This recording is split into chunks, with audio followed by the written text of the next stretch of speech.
arms.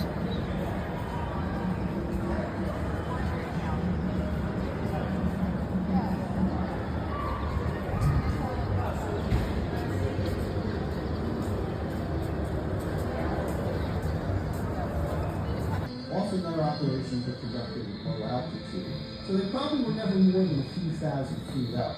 Every once in a while they'd come in real low and just zoom off the beach. It's funny, I never realized they were coming from so close. Until we got our first delivery, we didn't know what Wildwood was. Where am I going? He says, Wildwood, New Jersey. He said, where the hell is that? This was May 1945. He said, you'll love the summer down there. There was always something going on. Dances at the American Legion Hall right there when the board once on a while. Of course, there were always plenty of sailors around there and plenty of girls. It was for everybody happy. It was just mostly fun to be out at Wildwood. I'm sorry now, but that's the way it was. I admired them because to me they were daredevils. You know, they just had a devil may care attitude. I don't remember getting into deep conversations or discussions with them about where they were going or what they were doing. I don't think the guys wanted to talk about it. At least it never entered my mind that this is going to be my last liberty or anything like that. It was a job. The Navy had trained you to do. You figure if you do everything that they train you, why everything is going to go all right. Helldiver Days is the story of Wildwood, New Jersey's rusty career. When in 1943, the Navy built a training base for dive bomber squadrons, transforming this once quiet shore community into a place where the civilian and military worlds were one. The scope of the training really was to make the final preparations necessary for these men to know how to operate their aircraft in combat environment. In the case of the dive bombers, it was being able to go into a very steep dive and pull out in time so that the plane didn't crash into the ground. They pulled 7 feet out, basically straight down. If you're below 1,000 feet and you're bombed, it can blow your tail off. It's as much dangerous to you as it is for enemy if you're trying to hit. The performance characteristics of the Helldiver are debatable. Some veterans will tell you they thought it was a fine aircraft. Some of them called it the Beast, or after its naval designation, the SB-2C, called it the son of a bitch second class. So flying these aircraft was dangerous. It was flying anywhere from 50, 60 hours, 70 hours a month. That's quite a bit on a daily basis. They used to drop bombs in the NAS. And they used to collect those little smoke bombs. All the kids in Wildwood did that. I like the case on the side. It's so beautiful. Marshlands, ocean, you circle the whole place. There's not much dry land down here. And it's obviously, you know, the homes were yellowish tint. It was like almost a fantasy world down below. It was so beautiful.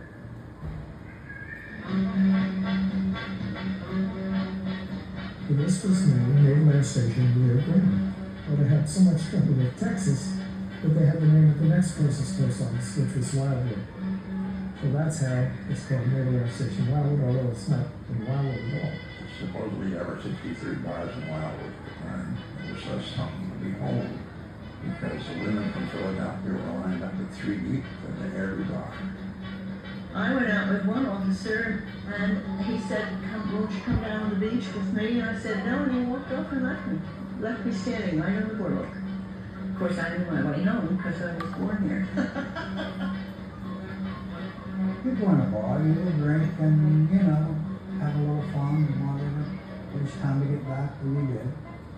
Get up the next morning, have your breakfast, and go and fly. I belonged to the USO at the time, and I put over 1,000 hours there. We were just young kids out of high school.